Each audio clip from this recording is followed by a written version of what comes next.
Jack, j'espère que vous allez bien. On se retrouve aujourd'hui pour une nouvelle vidéo et aujourd'hui on va parler de la Nintendo Switch Lite. Donc c'est une console qui sera exclusivement portable, elle sera un petit peu plus petite que la Nintendo Switch pour plus de portabilité.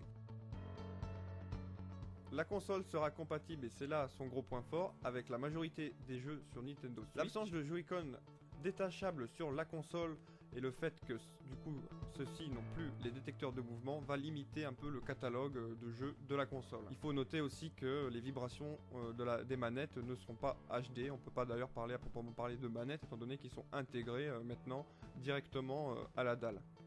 Donc les jeux qui seront compatibles avec cette Nintendo Switch Lite seront ceux qui sont jouables en mode portable, donc on peut le voir derrière les boîtes en fait. Il y a un logo qui est marqué portable. Évidemment, ça va nous limiter le multijoueur, hein.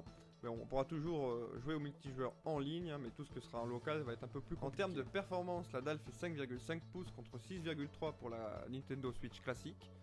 Donc on va dire que l'écran est un petit peu réduit, mais bon, ça va rester à mon avis correct. En résolution, on est sur du 720p, donc on est pareil sur la Nintendo Switch classique quand on la sort de la télé, hein. Pour avoir le 1080p, je vous le rappelle, il faut brancher la Nintendo Switch sur le deck et avoir évidemment une télé compatible en 1080p. Donc je pense qu'en termes d'écran, on va avoir à peu près un équivalent, voire un petit peu meilleur, car si on regarde les caractéristiques techniques dans les fiches techniques qu'on voit déjà de la Nintendo Switch Lite, on voit que la résolution est un tout petit peu meilleure, mais ça va pas à mon avis être très flagrant. On n'a pas d'infos sur les composants internes de la console et je reste un petit peu sceptique quand même, car la console, je vous le rappelle, sort le 20 septembre.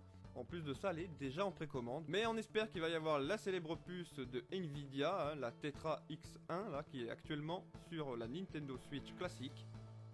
La console est proposée à un prix de 200 €, hein, ce qui reste moins cher que la Nintendo classique. Nintendo a prévu une version spéciale pour le nouveau Pokémon qui va sortir, enfin plutôt les nouveaux Pokémon, hein. Quand un Pokémon sort, il y a toujours deux versions, épée et bouclier. Et donc le prix de cette version sera de 229 €. Donc moi personnellement, ce que j'en pense de cette console, c'est que je suis pas sûr de l'utilité pour ceux comme moi qui ont déjà la Nintendo Switch classique en fait. Je pense que cette console va viser à mon avis un public un petit peu plus jeune, ou ceux qui aiment bien avoir une console portable un petit peu plus petite. Je trouve le prix de lancement un petit peu cher quand même, hein. Pour moi c'est pas vraiment une nouvelle console, mais on est plus sur une version portable d'une console qui existe déjà, en portable en plus, hein, qui est capable de switcher. Donc ça va s'appeler la Nintendo Switch Lite, mais il n'y a plus du tout de Switch dedans en fait, hein. C'est une console portable, point barre. Seul rapport avec la Nintendo Switch, c'est juste ses jeux et leur compatibilité. Pour Nintendo, c'est pas une avancée, c'est juste ils continuent leur lignée de consoles portables, hein. Ça a toujours été un peu les numéros 1 en console portable. Et donc ils le prouvent encore une fois en sortant cette nouvelle version de console. Mais c'est pas quelque chose à acheter si vous avez déjà la Nintendo Switch. Je pense que ça sert à rien d'avoir un doublon. Ça vous aura plu, que vous en aurez appris un petit peu plus sur cette nouvelle console portable. Dites-moi ce que vous en pensez en commentaire.